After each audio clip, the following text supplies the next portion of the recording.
Bon, il y a une émission suite là. Sabula aw yɛrɛ bɔra ka ye waati na min ye Gidira Sabase ale kelen kɔni ye pour que walasa ka se ka an ka ɲininkaliw jaabi. Donc o siratigɛ kɔnɔna na ɲininkali filanan bɛna boli min kan hélas teliyara an bɛna don accord d'Alger kɔnɔ sabula an y'a ye bɛnkan sɛbɛn min tun bɛ an ni Banbatiw cɛ an b'a fɔ min ma CEMAO mun ye marifa ta jamana kama. Donc nin y'a san 6 ye a san 6 hukumu kɔnɔna na olu ye kunnafonidilaw wele kunnafonidilaw ka so kɔnɔ min ye maison de la presse ye an y'a ye u ye min fɔ an b'o kalan nanzarakan na pour que mɔgɔw ka se ka faamuyali sɔrɔ o y'a yira 6 ans après les ex-rebellions contrôlent toujours les parties du pays les armes à la main le premier ministre Choguel Kokara Maïga parle même de nécessité de relecture intelligente de l'accord il dit là par ceci je ne sais pas ce qu'il veut dire par le mot intelligent c'est le porte-parole de la CEMA pour nous il faut la mise en œuvre intégrale à la lettre et l'esprit de cet accord et ajoute attention ne pas ouvrir la boîte de Pandore. Donc, les points de fora, c'est tout souci de la fora RFI. On y voit qu'il y a un peu de sang, et puis c'est l'analyse du mécan, Sima Mokan, Maïka, Nessi, ni le Premier ministre Choguel Kokara Maïga. Sima Mgo, oui, comment il faut, il pourra comme Moukala. Moi, je suis d'accord avec eux. Terminé. Oui, tiens, faux. Nere kelen ka Choguel ka discours la main. A quoi une lecture intelligente. L'expression lecture intelligente n'y a ce qui a la dia bébé. Follow nya et Choguel évoluera discours là. Ni mami tu me Choguel suit accord mo kuma na be kuma kan. Aba faut de quoi il faut la rélecture de l'accord. Ko ka sigi accord ni ka sigi akan ka miri ani ka sigi akan ka sɛbɛn miri kurama na wolomuna ya faamu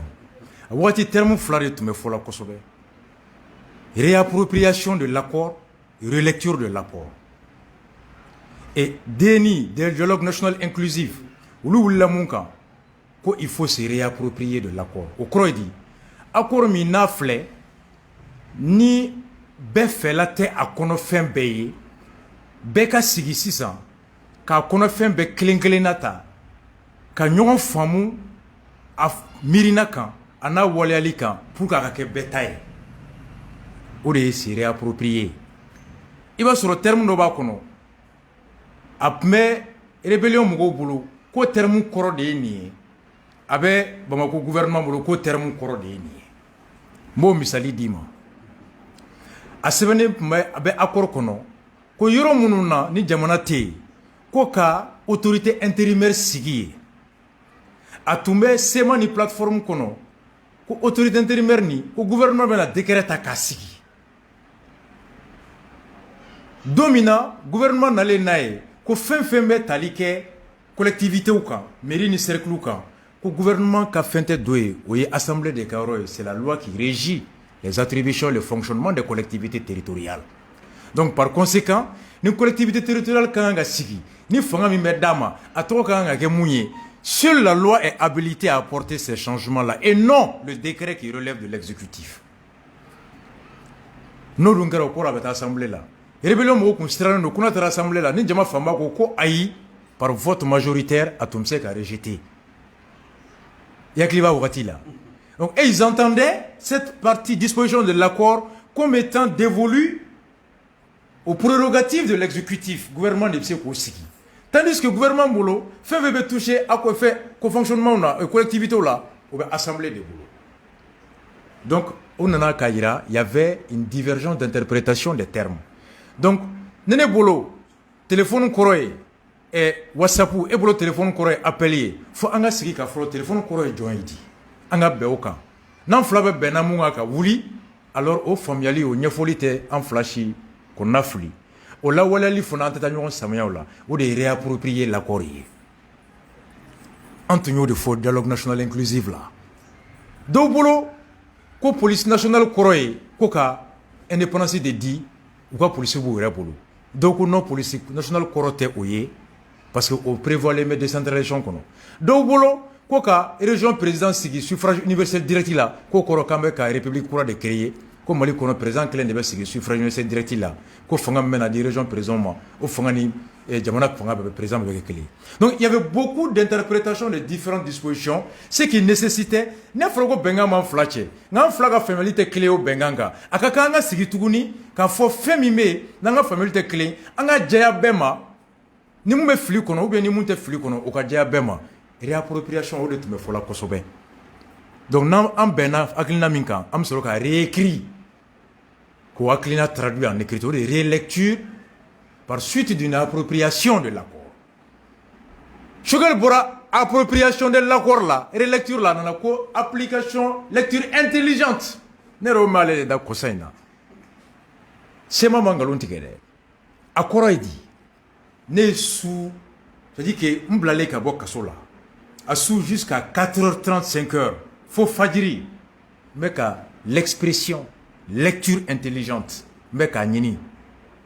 Google s'en fait. Université Bau. Domaine mimbe na domaine me wole ko informatique. Propriété intellectuelle, innovation intellectuelle à terme mot de kono. Ya fam. Informatique nale ka électronique bonya.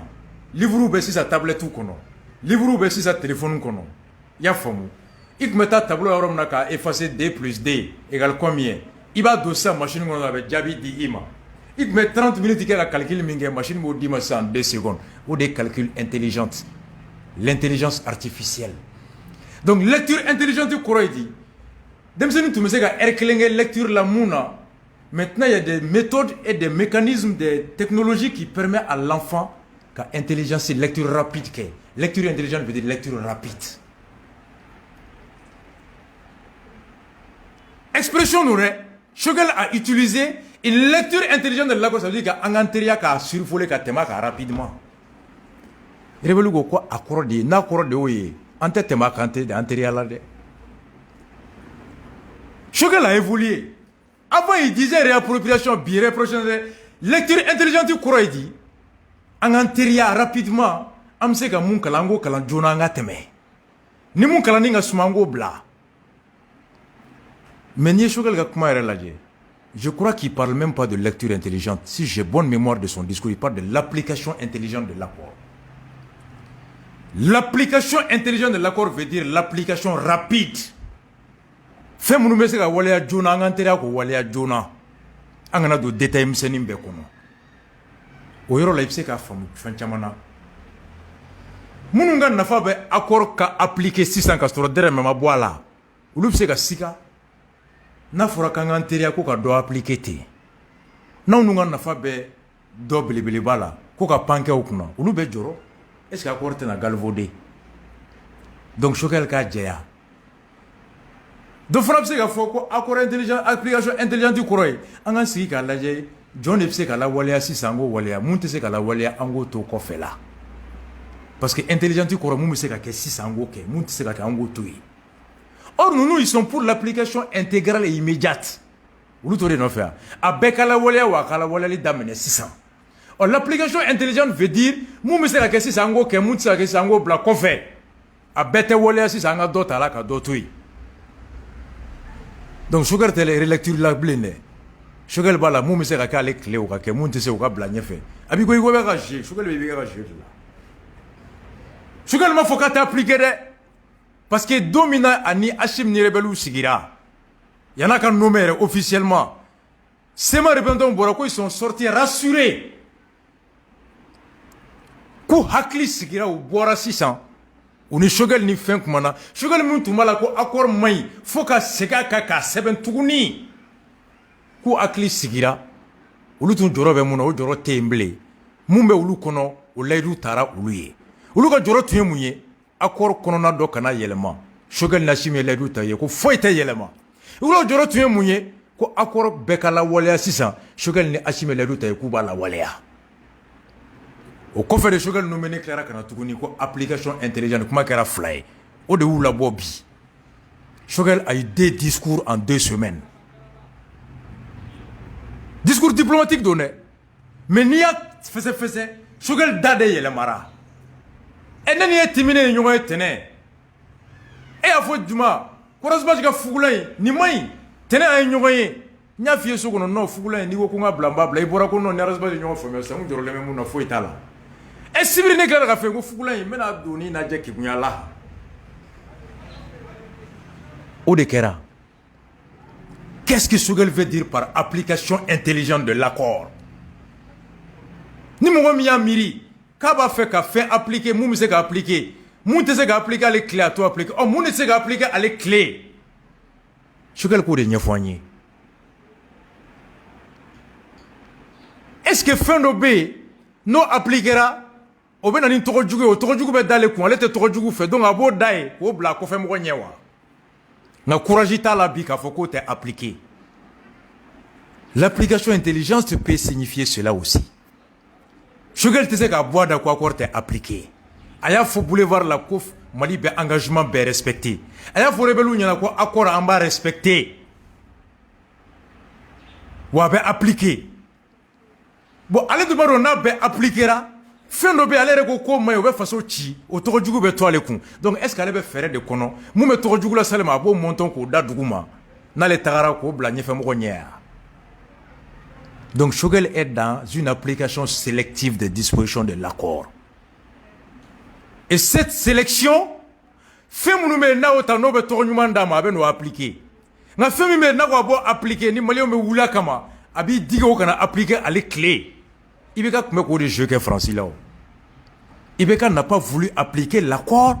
parce que n'a ya appliqué à intégralité kono malio be baye à euro-dollar. Ibeka ye a jeu de que fallait ka taga ka bla donye. Choguel fana be ka Ibeka deke. Choguel et Ibeka Choguel fait de Ibeka sans Ibeka. Mais ka fiere. Impéré Kadri Dobora Mali Tribune journal kono. Bekata kala. Ako ouya nyininga ko mais Choguel qui disait que accord ni manga appliqué en l'état. Ko Choguel karabi premier ministre ko est-ce qu'il y avait un accord ni boyenwa. Impéré Kadri Mounefo. Ako il faut que les Maliens fasse la différence entre Choguel, homme politique, membre du M5 libre de critiquer l'accord, et Choguel, premier ministre, tenu de respecter les engagements de l'État.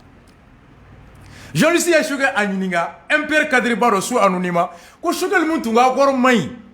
qu'on a la wolera avec Chouga Minabi, avec façon chi, qu'on faut que Sikai Akan, qu'on Choguel Garabi, Jamana gouvernement Nyamoy, Kabena accord Yelemawa, Walma Ben appliqué ou bien Ibandi. Ako ko il faut que Maliens ga fendo famu quand Congo ante fin famu ha ko Choguel politicien M5 mogo ko hake bo bolo ka foko accord mai ko nga Choguel premier ministre ko hake te o bolo de ko kanga jamana o de bateau on ni mogo mase ga Choguel ke fla ko Choguel ke ra flani ni Choguel opposition ani Choguel premier ministre ko clente beaucoup ni on ya beke clé ko on de la toy. Un cadre de MPR interview dans Mali Tribune à la semaine passée. C'est un cadre de MPR qui dit ça. Donc, on de Gogo Choguel doit respecter la parole politique. Et Premier ministre là, on était fin kalama. Mais ni on a une fois ça que les politiciens avaient un sac en ninke. Au cours de politicien n'a pas eu un chien fond. Premier ministre n'a pas eu un chien fond. Non, il faut que on soit l'endo. Nana ngongo ay okoro kan gawai Choguel MPR Kadri de Oufani comme les on de femmes. Donc la SEMA et la plateforme sont dans leur droit d'inviter Choguel à clarifier son intention akaboka hakli jeya application intelligente kroedi mena akorta kalaje mese ka femina wolea na te tochena SEMA moke Femi ni ala wole anabe toko tien sema moto e nganta bonda kontake ya famu Choguel bo jeu de la sema kabi conférence mode la et malien refuna ka nga Choguel nyininga antuma fo de ko approprier c'est réapproprier de l'accord Choguel borla ni to terme ko application intelligente or bekata google ga wa taper lecture intelligente koroidi marché intelligente koroidi application intelligente koroidi l'intelligence artificielle koroidi c'est l'application rapide de ce qui est la plus facile, en reportant la plus difficile plus loin. Au cours de oui. Donc, c'est ma cani. Avec nous, on a dialogue national inclusif. En mode de position. Même CDR en France, ils ont été invités par une association autour de la question de l'accord. Où est-il blanc? En coup, ma position de oui, en de défendre dialogue là. Benkan a évolué. Accord signé en 2018 et 2015. Il va sur 2015. En ko kan sona fin do ma o wagati ko do tumbe o tunye miri do jigan kono nga bi ko re kera o yo o miri yelema kata ko re fanfe. L'accord évolue dans le temps. L'accord évolue. Nye saka misa salu na sini wafla to saka soro nyina tien wangalo. Nye sima min boro misa keme duru ya en 2015 eni sima boro kutila ko kanga siga contrat laje 2015 nous me sima feri ma de keme duru parce que sima songo tume togo ni songo la essence songo tume ni transport kun songo ni nga 2021 transport songo kerani essence songo kerani il faut revoir l'accord, il faut revoir le prix du ciment atsika to keme duru la comme en 2015. L'accord évolue avec le contexte. Ça c'est de bon sens et accord est beau fois est kono kale be modifier. L'accord d'Alger même prévoit en son sein la possibilité de révision. Mais quand avec Tchoukodi, Fanfla ou Siki Kaladje, 2015, aya ni fo ni wati, on gagnina, on gwamba la walea, n'ingelea bora kono, ou bien nimbe, ambese ka yelema Tchoukodi. Sema ne fait qu'inviter au respect du processus de révision de la relecture de l'accord. Et moi je suis d'accord avec eux. Voilà. D'accord. Et il voit qu'à une fois, si on veut au cadre de mon envoi, il y a une communauté surtout quelqu'un avec espoir de prendre CDAO. CDAO, on a eu un chaman fond là. Sabla, on a eu M5 pour Watia, il y a une sanction de Malika, c'est obligatoire parce qu'on a déjà rectifié. Donc, Wati n'a eu qu'à sommer Bana. Grédien me Malika, Maouli, aux sanctions maintenues. Aux sanctions pour l'Europe, c'est du mérite. Est-ce qu'on a possédé encore des sanctions en Nassau, frontière ou Madame, mais on a eu les derniers premiers chaman avec la c'est pour se voir. Puis il y a l'un avec l'Afrique qui est mort, parce que la Côte d'Ivoire avec l'Afrique qui est mort en 1700 et quelques. Donc, on a la sanction de l'État dans ces moments. Vraiment, tu m'as dit une question. Follow, ma fille Koumina, Kounou, je crois que c'est là où il y a un Kounasine, le 19. Kounasine, Mouna, Oula, ou moi, son sanction, Oula, ka sanction maintenant. Voilà un coup, il y a un Mouna, Somme qui est la Kounasine. Ko mu be ka kɛ a taabolo ka ɲi fɔlɔ mɔgɔ bɛ se k'an fɔ a la nka bere min gulonnen b'an kun bere in ka to yen i tɛ yɛrɛ ɲininka pour ka sanction ma wuli parce que coup d'état filanan in dalilu min yɛrɛ bɔra Hashim n'a ka mɔgɔw fɛ o dalilu hakilima bɛɛ y'a dɔn ko dalilu kɔni ye n ka bɔ ka dɔ fɔ ten sinon bɛɛ y'a faamu. Ndalangolon tɛ se ka bɔ n'i ye nin kɛ fo n ka dɔ fɔ jama ye n'o tɛ n ŋaniya o jɛra ka ban wa o jɛlen don anw de ka transition tɔ la ban ni bandaw tun ye transition na ban a tun bɛ bali ne la n ka duwawu de tun ye Ala tun ka to n ka nkalon sɔrɔ mais n tun b'a dɔn k'u b'a labɔ nin cogo de la pour moi u b'a digi a yɛrɛ ka démission a yɛrɛ ye a bi ko bandaw sɔmin'o la a y'a fɔ Côte d'Ivoire ko bɛɛ ko n bɛ démission ko Zeyina n bɛ taa f'a dan. Donc, comme vous avez dans Furatamboulou Bleka, Tchoï Kaboué, Wodeke. Sinon, tout était réuni au Nibanda Hôtel là-bas. Il y a femme. Mouna, c'est là où ma son sanction ou les samedi le 19. Parce que, où il a mon Ghana, c'est là où il a Kafo, qu'au follow, Kalafli, le 27 février 2022, au Dati, au Teboué. Flana, élection présidentielle, Nyakake Odema, Anganyesi Odema. Sabana, au Labeni Hokumun Konoka Kalfa, Premier ministre, la Premier ministre mi, ni civil do. Oubena Koulou Sigi, Kouloumi, ni Union africaine Beka Kono, CEDEAO Beka Kono, Conseil de sécurité Beka Kono, Triumvirat, Oulou Besigi Makoya. Olu bɛɛ ni bɛnkan ninnu ni laɲini waleyali kɔlɔsi fa ka taa wolo kalafili la a don ani kalafili jɛlen o tɛ taga ko dɔw kɔ wagati dɔw kɔnɔ o ko miiriya tali a n'o ko mina farali o wagati kɔnɔ o de bɛ an ŋaniya jɛlenya yira ka taa bɛn ni kalafili don ye enrôlement bɛ kɛ kuma jɔn fichier électoral bɛ jɛya kuma jɔn seni kulu jɔn bɛna élection organisée o miirina o baara daminɛli o kɛli a n'o bɛ ban wagati min kɔnɔ o de bɛ se ka hakili sigi k'a bɛ bɛn ni kalafili don ye n'i y'a mɛn ko mairie bɛ kɛ juin kalo tile 20 o y'a sɔrɔ woro tilara dɛ woro fɔlɔ tilara filanan tilara sabanan tilara silamɛ furusiri kɛra o bɛɛ de bɛ labɛn ka sɔrɔ ka dati kɛ tiɲɛ wa nkalon est-ce que furu bɛ mɔgɔ min kɔnɔ n'a ko n b'a fɛ ka muso furu fo nɛnɛ nata depuis sisan i t'o dɔn wa a bɛna muso yira fa la fɔlɔ furu tɔgɔmala o bɛ sugandi o bɛ sɔrɔ ka taa ɲininkali kɛ laadaw bɛ dɔn ŋaniyaw bɛ yira daminɛ mɔgɔw b'a fɔ ko non nin bɛ furu la tiɲɛ yɛrɛ la dati min fɔra furu bɛ kɛ o don c'est pas comme ça nka e ko n bɛ furu kɛ fo nɛnɛ nata cɔcɔ e ma muso yira septembre e ma muso yira octobre e ma muso yira décembre e ma muso yira nɛnɛ bɔlen k'e bɛ taa mairie la jɔn bɛ taa e nɔfɛ mairie la ça t'est bien est-ce qu'il y a faamu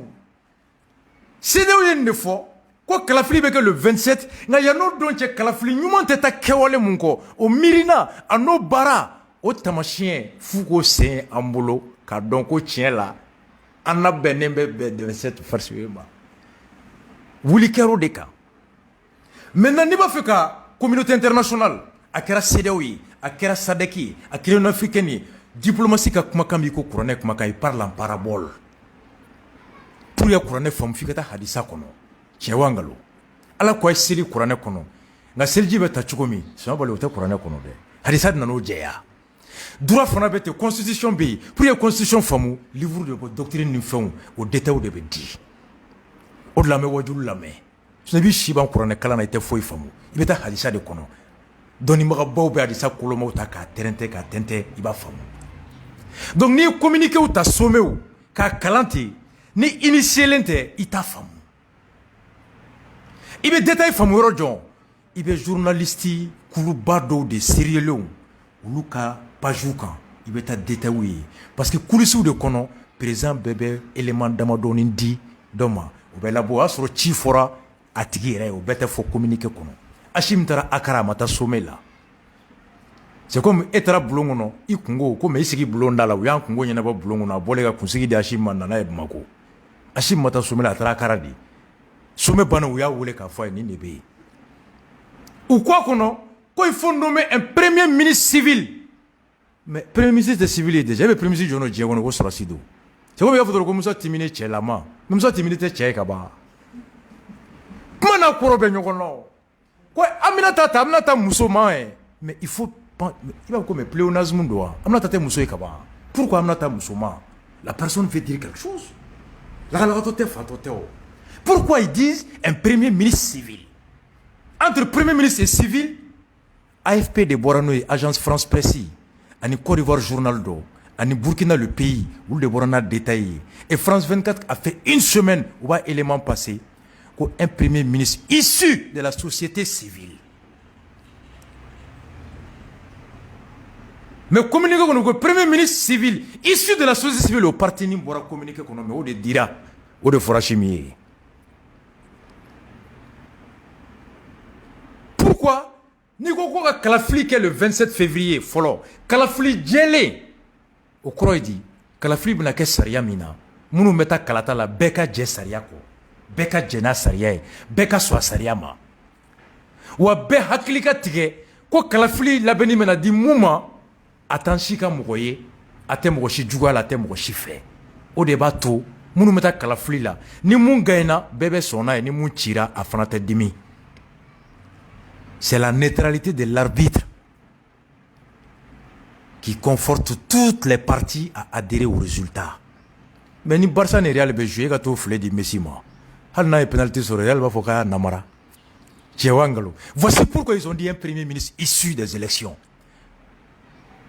munna u y'a fɔ tuguni filanan parce que Mali crise daminɛra kalafili de fana la élection législative min kɛra Mona Sow tile o kalafili min kɛra ka kɛlɛ yɛrɛ tɔ bɛɛ juguya ni kalafili wɛrɛ bɛ kɛ an kan k'an janto fɛn fɛn na o y'o kalafili o ka jɛya fiɲɛ min ye kalafili dɔ in kɛ mankan ye o fiɲɛ kura kana kalafili kura fana kɛ mankan ye munna kalafili dɔ in kɛra mankan ye parce que mɔgɔw ko Mona Sow bɛ IBK tɛgɛ kɔnɔ k'a b'a sago la mɔgɔw ko kalafili dɔ in kɛra mankan ye mun na ko Bili bɛ Mona Sow IBK tɔgɔ kɔnɔ ko administration ye élection soin o de ma fɔ wa donc ni kalafili kura bɛ kɛ transition kɔnɔ o administration kan ka jɛya bisiki min dara Mona Sow kan o bisiki kana d'ale ɲɔgɔnna kan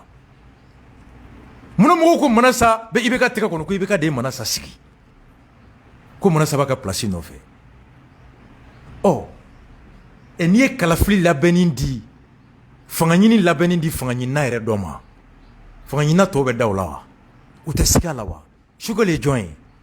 candidat kɔrɔ don Choguel ye jɔn ye parti politique président don Choguel ye jɔn ye mouvement min ye politique fanga gɛn ka bɔ fanga la ka coup d'état kɛ o ɲɛmɔgɔ don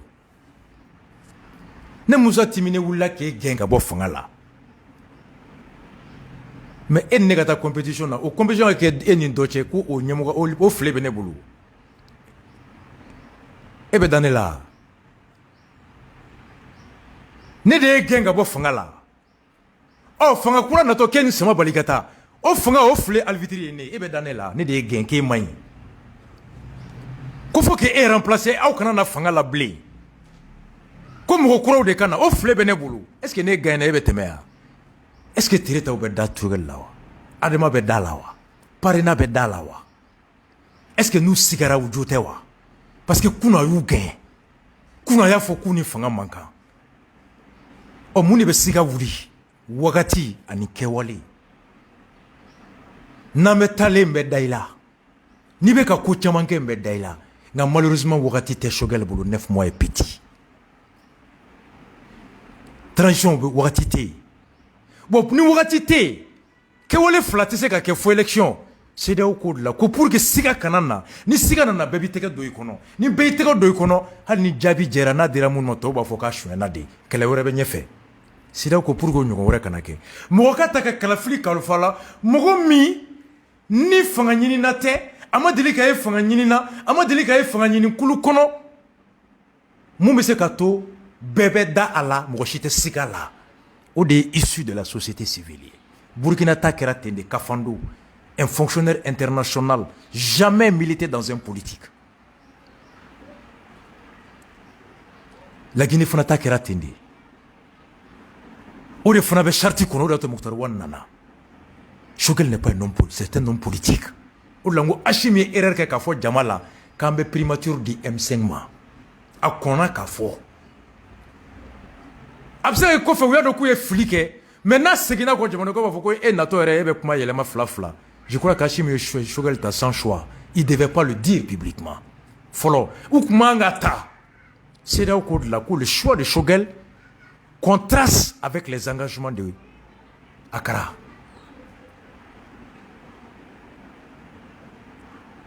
i y'a faamu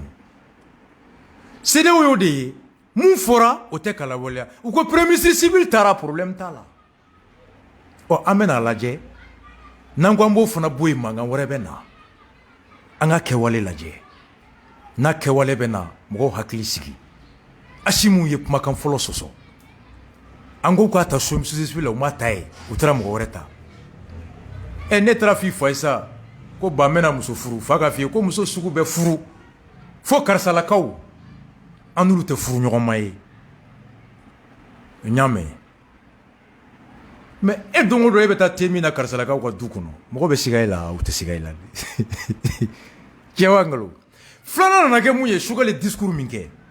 o discours kɔnɔ a ko a ka priorité fɔlɔ ye ko ka sécurité ni défense o assurer fan bɛɛ o kɛra dalagɛsɛ ye bɛɛ bolo o ye ŋaniya ye l'intention c'est une déclaration d'intention c'est bien sans sécurité foyi tɛ yen a ye filanan min fara o kan a k'u bɛna révision constitutionnelle kɛ dans le respect de l'article 118 de la constitution ko constitution bɛna yɛlɛma hukumu kɔnɔ hukumu min ni sariya sunba kisɛden 118 n'a y'o fɔ o kɔrɔ i bɛ o yɔrɔ lajɛ Choguel bɛ constitution réviser kuma jɔ o kuma o de bɛ article 118 article 118 ko di ko ni jamana dugukolo misi kɛra jarati tɛ ma jamana ka mara kɔnɔ ko maga tɛ kɛ sariya sunba la o i b'i yɛrɛ ɲininka Mali dugukolo tilalen saba ye fila t'an bolo député tɛ yen maire tɛ yen préfet tɛ yen gouverneur tɛ yen dɔgɔtɔrɔso tɛ yen polisiso tɛ yen juge tɛ yen ɔ Choguel bɛ se k'o bɛɛ lakana kuma jɔn kɔnɔ n'i y'o lajɛ o yɔrɔ ko Choguel mago bɛ san 5 san 10 de la pour que k'o kɛ fɔlɔ ka sɔrɔ ka constitution réviser parce que ale ko a tɛ constitution réviser fo constitution yɛrɛ ko k'ale bɛ réviser ka jamana to lahala min kɔnɔ fo lahala ka dafa i y'a faamu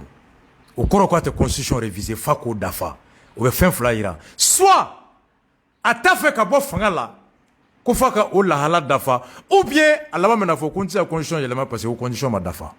n bɛ élection kɛ nka n kun tɛ constitution réviser au fila de don soit il veut pas partir alors il va avoir comme prétexte la révision constitutionnelle qui ne peut pas avoir lieu sans le respect de l'article 118 donc a ye dɔ fara n ka condition kan pour que n ka jamana bɛɛ lakana ou bien il veut pas faire la révision constitutionnelle dans ce cas a b'a fɔ ko n tɛ se ka kɛ parce que l'article 118 n'est pas les conditions de l'article 118 ne sont pas réunies o fila dɔrɔn kelen don donc CEDEAO dun k'u ka communiqué kɔnɔ ka accord appliqué ale ko a tɛ accord bɛɛ tɛ se ka appliqué ni constitution yɔrɔ dɔ ma yɛlɛma donc CEDEAO ko fana ko ka élection kɛ le 27 février ale b'a dɔn a tɛ se ka élection kɛ le 27 février parce que a tɛ se ka condition jamana bɛɛ sécuriser avant le 27 février 2022 donc n'i y'a lajɛ o yɔrɔ la a tɛ élection kɛ CEDEAO ko fana ko accord appliqué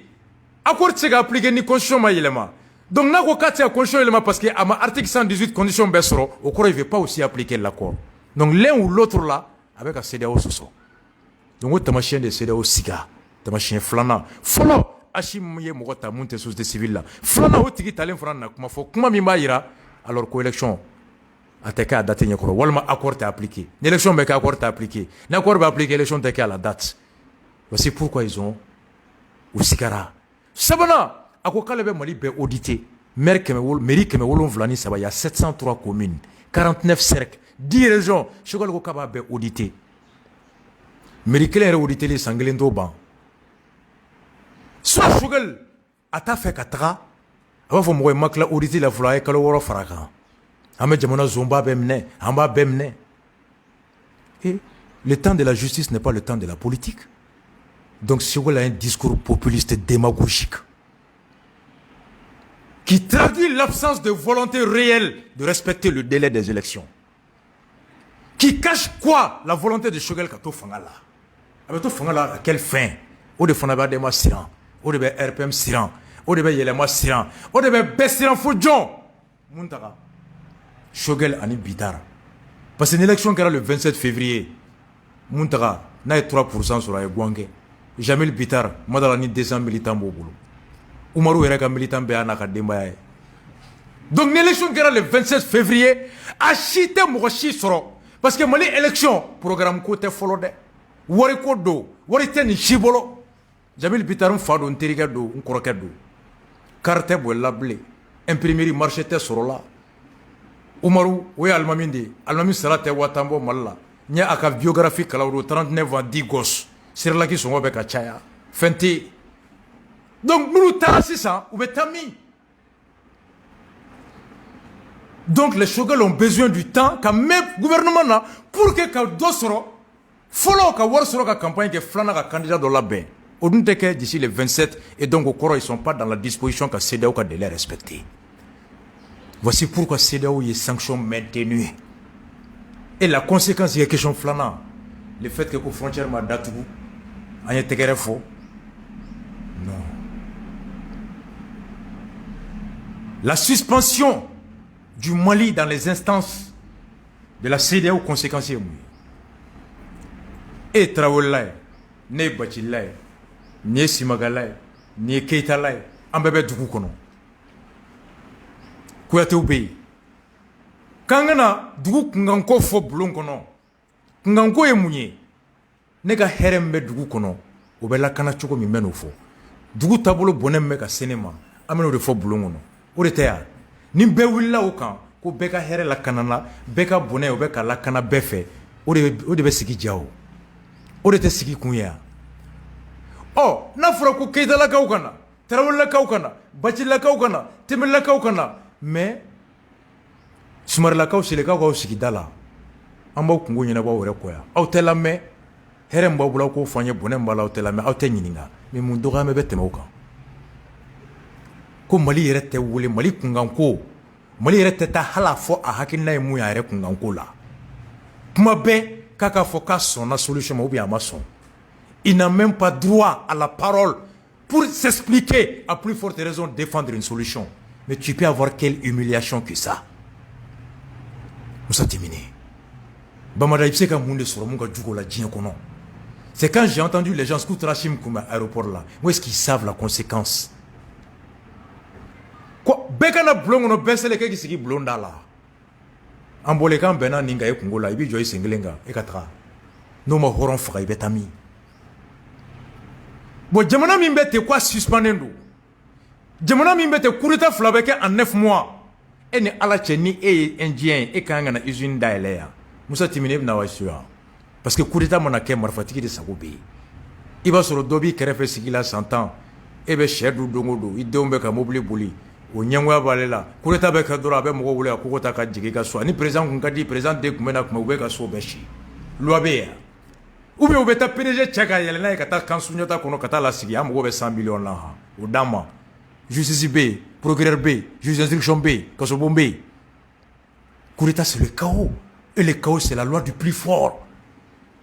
maintenant e bɛ jɔn bɛ na ka milliard investi o situation kɔnɔ mɔgɔ fɛn fɛn bɛ yan bi ni wari b'u bolo est ce que ni état kɔnɔ u bɛ se ka wari fɛn fɛn la bɛɛ bɛ ka bɔ n'a ye alors Moussa aux conséquences ye mun ye Mali budget fait 2000 et quelques milliards i b'a dɔn 2100 milliards a bɛ bɔ min yan douane gansan impôt bɛ 900 milliards de sɔrɔ k'o di trésor ma impôt ka wari bɛ bɔ min Moussa Timine jagokɛla bɛ feere min kɛ san kɔnɔ san mana ban a ye tɔnɔ min sɔrɔ a kan ka mun ni jamana wari bɛ calculer k'a fɔ a b'o de wari di o de ye impôt ye ɔ n'i ye jagokɛla ye tɔnɔ kɛ sannikɛlaw mana sanni kɛ yan ni wari tɛ maaw bolo ka taa e ka jagokɛfɛn san i ka fini san ka t'i ka malo san ka t'i ka toli san ka t'i ka ciment san ka t'i ka nɛgɛ san e sigilen bɛ yen ne ma tɔnɔ kɛ jamana bɛ mun sɔrɔ Moussa Timine san sogo ta fɔ impôt ka wari bɛ sɔrɔ jagokɛlaw ka tɔnɔ de ka san mana ban jagokɛla bɛ tɔnɔ kɛ cogo di fo feere sannikɛlaw kana sanni kɛ ni wari tɛ jamanadenw bolo ka sanni kɛ impôt bɛ se ka 900 milliards sɔrɔ douane fana bɛ wari min bɔ trésor la 600 milliards par an douane b'a sɔrɔ cogo di feerekɛlaw bɛ sanni min kɛ kɔfɛ ka don n'a ye olu dontɔ u b'o dédouane min kɛ n'i y'a mɛn e bɛ taa kura san kɔrɔlen ma san wa ni kɔrɔlen ma san e bɛ se ka taa kura san wa ni kura ma don douane bɛ mun wari sɔrɔ o 600 milliards bɛ bɔ min domaine transaction transfert nu o bɛ 200 milliards di c'est ce qui fait les 1700 milliards Mali yɛrɛ bɛ mun bɔ a tɔ 400 milliards ni an b'o de juru ta FMI ni Banque mondiale ni Union européenne bolo voici les 2100 milliards qui fait le budget du Mali commerçants bɛ ka couler pouvoir d'achat bɛ ka bi wari tɛ mɔgɔw bolo alors douane bɛ 600 milliards bɔ min impôt bɛ 900 milliards bɔ min Banque mondiale ye suspension kɛ les 400 milliards et domaine ka transfert 200 milliards an bɛ balo n'o de ye dans 2 mois 3 mois ni sara ma kɛ an bɛ taa min est-ce que les gens sont conscients de la portée de la sanction les conséquences de la sanction ça dissuade les investisseurs de venir minnu bɛ yan nɔ a b'u encourager k'u ka wari ta ka bɔ n'a ye parce que à tout moment 3e coup d'état bɛ se ka kɛ o de b'u kunkolo kɔnɔ dans cette condition là impôt bɛ wari bɔ min douane bɛ wari bɔ min Moussa Timine voici dans quelle situation mon état se trouve donc en gros conséquences filɛ d'accord i bɔra k'o fɔ sisan an bɛna don question sécuritaire kɔnɔ nin waati nin kɔnɔna na sabula an y'a ye farabu ta n'an ka taa kita sini kana an sɛgɛn dɛ an bɛ taa sisan sabula nin waati nin an y'a ye farabu ta ni kumana a kan kosɛbɛ farabu bɔra dinanguru nana o fana nana kɛ ça fait 1 mois publicaire kɛra kunu dɔrɔn an kɔrɔ yan jeunes minnu tun bɛ yen tellement achégera o ye bɔra ka fɔ k'u bɛ taa carburant de ɲini walasa ka na don groupe kɔnɔ pour que ji ka se ka sɔrɔ o natɔ embuscade dɛrɛw ye a Dinakuru tout ça fait 1 mois et quelques sont achégés. Si c'est nous qui a lettre adressée au chef d'état-major général des armées. Kunu de jeunes décidera ka fɔ n'u bɛ sa u bɛ sa parce que guité donc u bɛ taa carburant ɲini à 15 km pour venir ravitailler le groupe pour que ka se ka ji sɔrɔ o segintɔ ou embuscade dɛrɛw ye il y a eu 3 morts, 6 blessés graves. Ministère de Ministre de Fanauta. Selon des informations que j'ai vues. Ce matin, à Irapana, l'axe Banyangara, séparé, au accéléré pendant le maire, le sous-préfet de Ningari,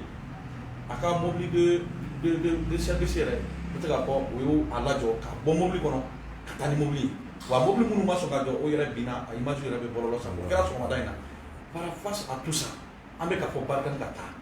est-ce que Bibina, l'armée malienne est sûre vraiment à 100% de sécuriser vraiment les populations?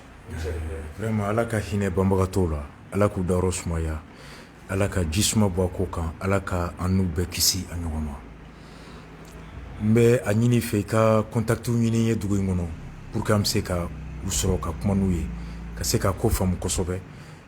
CDR an ye mun ɲɔgɔnna kɛ Farabugu, ni ala sera k'an garijɛgɛ ka dɛmɛ min nato diinakuru ma an ka o fana kɛ. Ni ala ni kira sɔnna ma, ne yɛrɛ b'a ɲini aw fɛ a b'an dɛmɛ ka contact établi avec les populations assiégées là-bas. Voici l'une des réalités, malheureusement, qui doit nous interpeller. An ka bɔ dabarabaya kɔnɔ, n t'a dɔn n bɛ populisme fɔ cogo min bamanankan na, ani fɛn sugu dɔ mɔgɔw ka hakɛ to. Bamananw ko mɔgɔ tɛ dusu k'i yɛrɛ jɛ, i bɛ dusu k'i yɛrɛ sɔn. Musa ne bɛ kuma ni mɔgɔ min ye ka kumakan ye o tɛ Pierre ye o tɛ Paul ye. Macron ma nin fɔ ne ye Mali assemblée kɔnɔ, France ministre de la défense ma na nin fɔ ne ye Mali assemblée kɔnɔ. Ne ka jamana au ministre de la défense général Daïrou à l'époque o de k'i jɔ assemblée nationale kɔnɔ k'a fɔ an ye k'an bɛ kɛlɛ min na kɛlɛ tɛ taa kibaruya kɔ, an bɛ kɛlɛ min na kɛlɛ tɛ taa minɛn sugu dɔ kɔ, an bɛ kɛlɛ min na kɛlɛ tɛ taa kɛlɛdɔnni sugu dɔ kɔ. A ko ni saba si t'an bolo, kibaruya t'an bolo jugu kan, kɛlɛkɛminɛn min ni kɛlɛ in bɛ kɛ o minɛn t'an bolo, kɛlɛ sugu min bɛ a kɛlɛ kɛcogo o dɔnniya tɛ an na. A ko sɔrɔsi minnu bɛ yen olu kalanna kɛlɛ cogo min na o kɛlɛ sugu banna diɲɛ kɔnɔ. Guerre classique à côté frontière la k'aw jɔ ka file fiyɛ piriri a y'aw kɛ ɲɔgɔn kan k'o banna. Il faut adapter les forces aux nouvelles formes de lutte, de guerre, de terrorisme. N'a fɔ ma ko guerre asymétrique. A ko a t'an bolo. A ko Bamako binna don min na, a ko j'ai mal, j'ai pas d'armée, j'ai peur pour mon pays. A y'a fɔ bɛɛ ɲɛna assemblée kɔnɔ yan. Daïrou. A ko hali ji barikani de bɛ taa di. Ni mɔgɔw banara barikani de bɛ banabagatɔw ta. I bɛ ka gɛn ni kun dɔ kɛra nin kunbaliya ye an fɛ. A ma kɛ ten wa? Ɔ i bɛ ka taara. Mois d'avril. I taara bɔ ɲɛ kan sɔrɔ kasobonba la. A daminɛ u ye minnu faga Tessit ma 40 ni kɔ in u tun tatɔ tɛ relève de la. Minnu banara ani sujɔn y'u ta kana n'u ye Gawo. Barikani tɛ. Presque combien de temps après le coup d'État, les mêmes conditions demeurent, les mêmes problèmes demeurent. A ma kɛ ten, avion tɛ yen. A ma kɛ? Bon, guerre sugu min kɛlɛ bɛ yen, kibaruya min bɛ yen n'a tɛ t'o kɔ, fini min bɛ ne la, n'i y'a mɛn ne bɛ Côte d'Ivoire guerre bɛ kɛ, an ka sɔrɔsiw fini min b'u la, ani fini min bɛ Côte d'Ivoire sɔrɔsiw la, bɛɛ bɛ ɲɔgɔn dɔn. N'a ye ɲɔgɔn sɔrɔ kɛlɛkɛyɔrɔ la, aw bɛ kɛlɛ kɛ, aw tɛ fili ɲɔgɔn ma. Nka kɛlɛ sugu min bɛ yen bi, fini min bɛ e la, o de bɛ ne la. Ne birilen bɛ n ka foro kɔnɔ ka sɛnɛ kɛ, foro min gunnen bɛ ne la, mun birilen b'o kɔnɔ ka sɛnɛ kɛ, fini min b'o la o de bɛ ne la, daba min bɛ ne la o de b'o bolo. Dɔ bɛna tɛmɛ an na k'an fo ka taga. N'o ye rebelle ye, a bɛ wuli k'a bɛ taa tu kɔnɔ, ou bien k'a bɛ taa ji min, a bɛ se ka téléphone ta k'a fɔ a tɛmɛna sisan a bɛ ka taga. Ne t'a dɔn. A bɛ sɛnɛ la, n bɛ sɛnɛ la. Sɛnɛkɛfini b'a la, sɛnɛkɛfini bɛ n na, daba b'a bolo, daba b'a bolo. An bɛ bɔ sɔgɔma ɲɔgɔn fɛ, an bɛ don ɲɔgɔn fɛ so kɔnɔ. Terminé. O to ye wa? N bɛ kari kɔnɔ, a bɛ kari kɔnɔ. An sera poste dɔ la, an fila bɛ jiginna ɲɔgɔn fɛ ka dumuni kɛ. Seli heure sera an bɛɛ seliji ta ɲɔgɔn fɛ. a sɛbɛnnen b'a ten kan ko jadisi ya a sɛbɛnnen ten kan ko républicain ya an si t'a dɔn ala de bɛ bɛɛ ŋaniya dɔn o jɔn de bɛ se k'o dɔn jɔn bɛ se k'i to i ka so kɔnɔ an filɛ nin ye salon kɔnɔ an bɛ vidéo la mun bɛ ka kɛ kɛnɛ ma e tɛ ala ye k'a dɔn ne tɛ ala ye k'a dɔn an si tɛ ala ye k'a dɔn e ni ne bɛ se k'an to sogo di nin salon in kɔnɔ yan k'a dɔn mun bɛ ka kɛ carré kɔnɔ fo ni mɔgɔ min jɔlen bɛ so sanfɛ o mana mun ye k'i kan bila an ma walima ni caméra bɛ kɛnɛ ma a bɛ kɛnɛma ja ta ka kumakan ta écran m'an bolo an b'a ye o de to yen wa mais caméra tɛ kɛnɛ ma mɔgɔ tɛ sanfɛ ka du kɛnɛmana bɛɛ lajɛ e ni ne bɛ se k'an kɛ ala ye cogo di k'a dɔn mun bɛ kɛnɛ ma wa on ne sait pas bon an bɛ guerre min na a tɛ taa kibaruya kɔ mun bɛ moto sanfɛ ni saga sirilen b'a kɔfɛ ni gulokiba jɛman b'a la a bɛ ka taa saga feere de la wa ou bien a bɛ ka taa bingali de la e bɛ kɛ ala ye k'o dɔn wa ne tɛ kɛ ala ye k'o dɔn mais i b'a sɔrɔ a tigi tatɔ a ye téléphone ci dɔ ma a ye téléphone min ci o téléphone mɛn ni dalilu b'e bolo wa a minɛn bɛ e bolo wa u tɛ téléphone ci orange la u t'a ci malitel la u bɛ téléphone tigiw jɔn de ci ɲɔgɔn ma troika satellitaire ɔ satellite t'e bolo satellite de b'i komi sanfɛla caméra ba min gulonnen bɛ sankolo la pour que mɔgɔw k'a faamu satellite b'i komi caméra a bɛ sankolo la k'a ɲɛsin dugumakolo la a b'a bɛɛ ye a b'i komi ni caméra gulon sanfɛ sisan a bɛ salon bɛɛ ye ka ja bɛ d'i ma k'i to yɔrɔ o yɔrɔ satellite min gulonnen bɛ sanfɛ a satellite a baaraw ka ca satellite dɔ bɛ yen ale bɛ fɛn fɛn bɛ balo a b'o de nilakilikan dɔrɔn sama n'i y'a bila yan sisan tout ce qui est être vivant ɲɛbɛrɛ wo soso wo hadamaden a b'a bɛɛ sa ka fɔ fɛnw bɛ yan fɛn minnu bɛ ka balo satellite parti dɔw bɛ yen a bɛ ja de ta a bɛ photo ta n'a ye photo ta fɛn fɛn bɛ yen a b'a bɛɛ ja di u bɛ na ni ja ye k'a lasigi ka ja traité ni kulu b'a la o b'o bɔ a la ni yiri b'a la o b'o bɔ a la fɛn min ye mɔgɔ ye fɛn min ye bagan ye fɛn min ye bo ye o spécialiste fana bɛ traitement des images de satellite satellite parti dɔ fana bɛ yen fɛn fɛn bɛ ka bouger ka mouvement kɛ a b'o de ta i b'u ye écran na o bɛ ka bouger a bɛ se ka f'i ye nin ye moto ye nin ye mobile ye mɔgɔ fila b'a kan nin ye mɔgɔ ye a b'o ta satellite dɔw fana bɛ yen olu bɛ communication de intercepter o satellite si tɛ anw bolo anw ka satellite ye Inzank tiɲɛ dali sɛbɛn koloni baduwaw anw ta o de sini ka di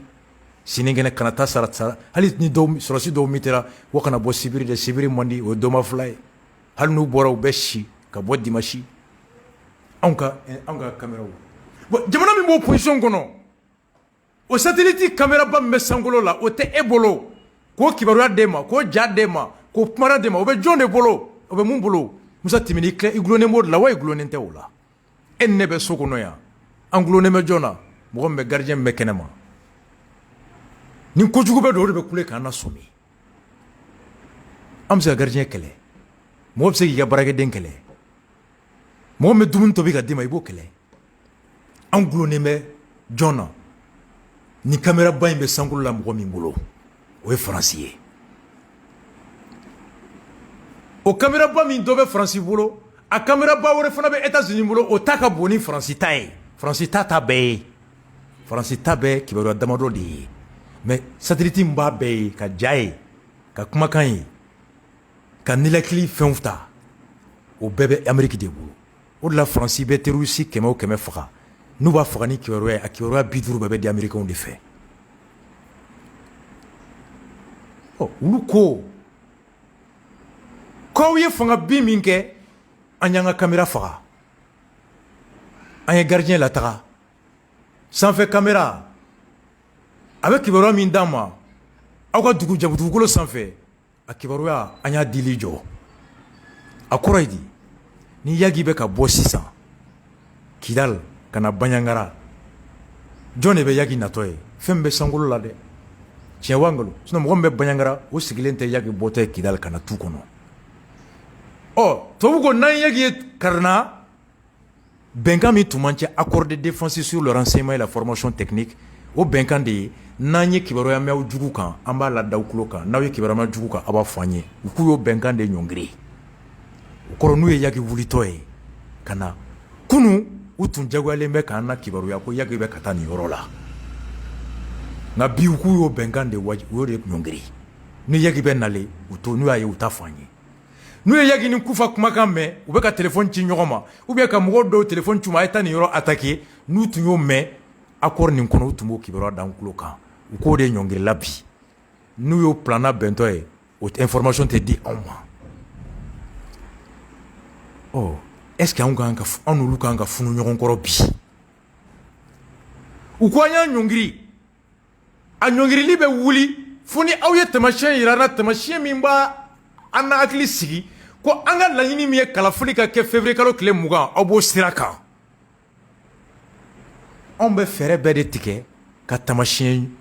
jɛlen yira olu la wa k'u hakili sigi u ka segin joona ka n'u kibaruya d'an ma walasa yan'o wagati cɛ bingali kana kɛ an kan wa anw bɛ kuma de caya ka olu tɔ sigi an na. C'est pourquoi le discours de Shogel est un discours antipatriotique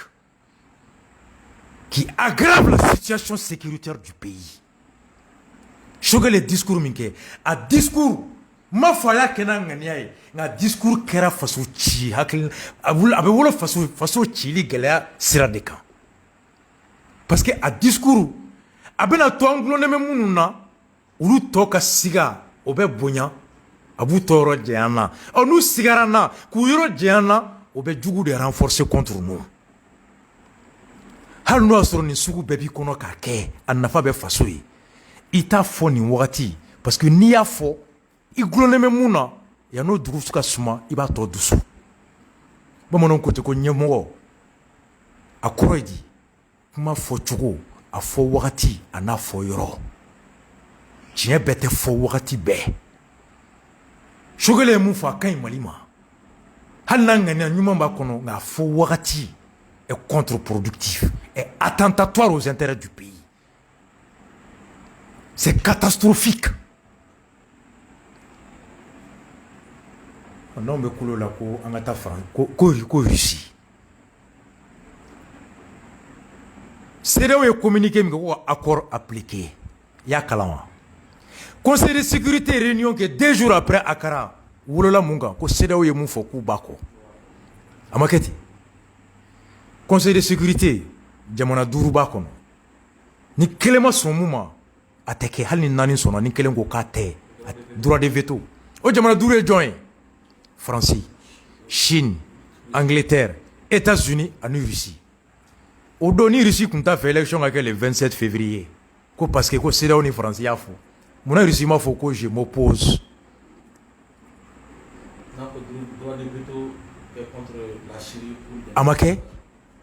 Pourquoi la Russie ne s'est pas opposée lors de la réunion du Conseil de sécurité à l'injonction de tenir les élections le 27 février? Russie ko ka benama follow. Flana, Conseil de sécurité ko ka accord d'Alger appliqué. Amasfoa. Pourquoi Russie ma veto ke ko fo ka réélecture ke? Hier Russie ka ministre des Affaires étrangères mais la dame là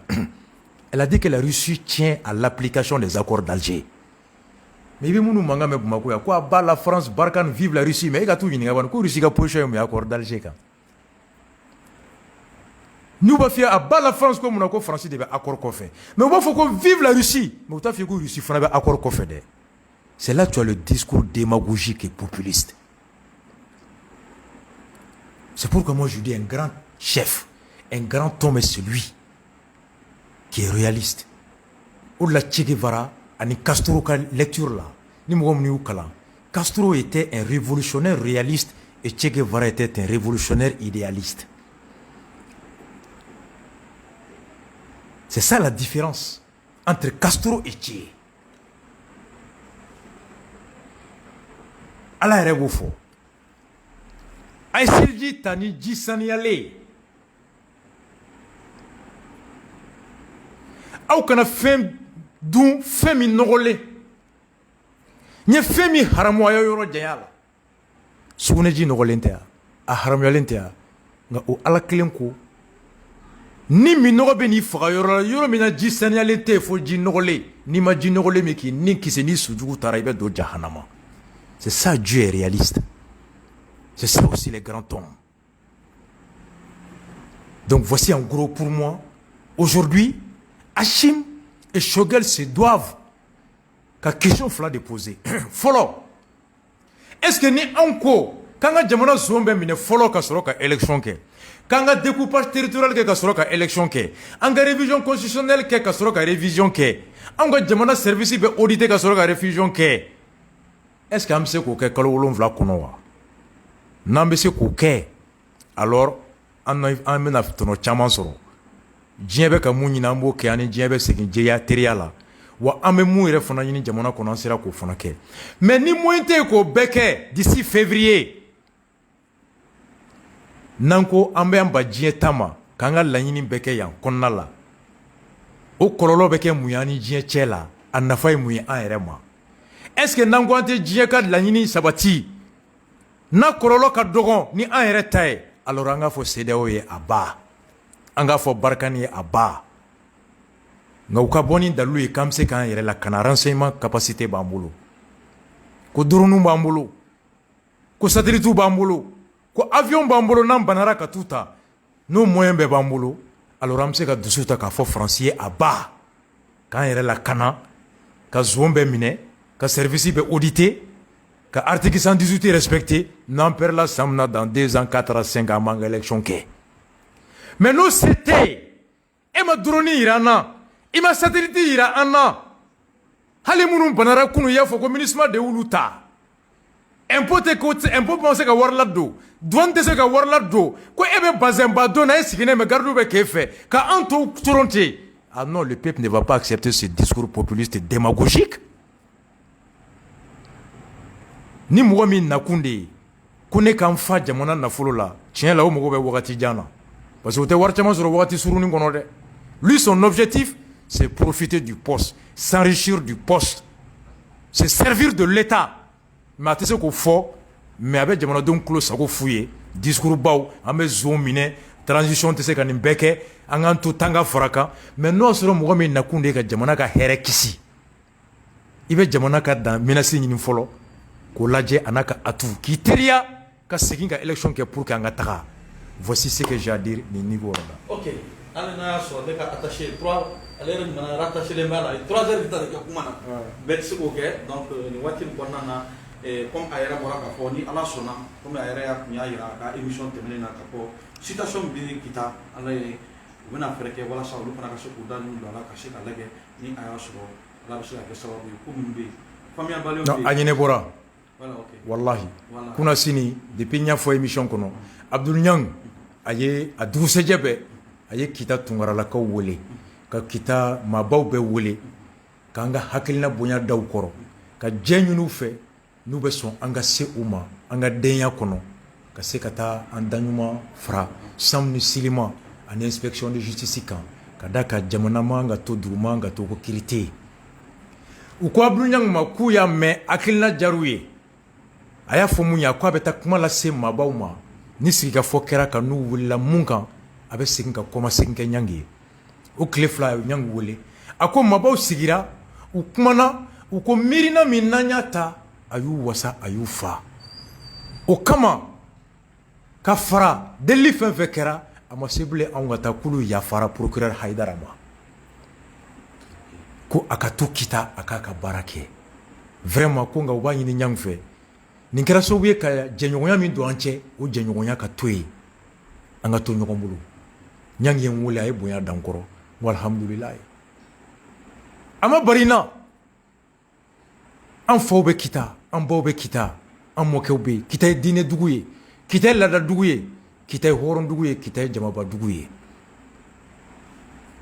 N'u sɔnna a ma bari anw na, nka u ye bonya min fana sigi anw ma k'a ma se bilen an k'an yɛrɛ sɛgɛn ka déplacer, an bɛ taa mun ɲini u y'a di an ma k'an to Bamako yan k'an k'a da tulo kan. Niang ye tribunal président wele ka bonya da tulo kan Kita. O Niang a ka kan anw fana ka segin ka taa bonyama segin kɛ. Nin tagali kɛ kun ye delili ye, Zeyina tagali bɛ kɛ ka taa bonyama segin de kɛ. A y'u wele k'o fana f'u ye, u ko k'o tɛ basi ye, k'o fana diyar'u ye, ko n'an bɛ don min sɔrɔ an k'o f'u ye u b'o da bulon kunna. U tilara ka segin, Niang ko ni tarata bɛ bɛn, u ko basi t'a la, u ye ɲɔgɔn ye, u ko Niang ma ko tarata bɛ bɛn n'o ye sini ye. Ko nka ko komi kɔrisɛnɛlaw bɛ marche kɛ sini Kita, olu bɛ sɔn ka tila midi wagati, n'olu tilara u b'an bisimila o kama sini ni ala sɔnna ma an bɛ taa ka taa bonyamasegin k'an fa n'an baw ye ani ka taa foli kɛ tribunal kɔnɔ o y'an ta kun de ka taa bonyamasegin kɛ donc vraiment ala ye wasa kɛ a la c'est un peu ça le truc. non o kɔrɔ ye n'ala sɔnna ko bɛɛ ɲɛnabɔra donc an ka foli b'aw ye ka yira k'a fɔ baw ka sɔ commencera ka mercredi don ni Kasim Tapo bɛ place kan sabula ale yɛrɛ y'a fɔ a fa yɛrɛ ɲuman na ko caman n'an ma fili sɔla baya yɛrɛ ka wajuli kɛra a y'a yira k'a fɔ a denkɛ min y'a fɔ ma ko Kasim tipo k'ale tun bɛ to k'a lajɛ ko tun bɛ to ka diya ale ye kosɛbɛ donc n'ala sɔnna mercredi an bɛ ɲɔgɔn sɔrɔ yen wallahi ni ala ni kira sɔnna sini fana ala k'an to ɲɔgɔn ye k'aw fo ka bamada.net u fo et puis CDR Tondé sympathisant tout le monde ka bɛɛ fo et puis ala ka an to ɲɔgɔn ye et puis surtout les calmes olympiens an b'ale fana fo nin yɔrɔ in na aw kan bɛn waati wɛrɛ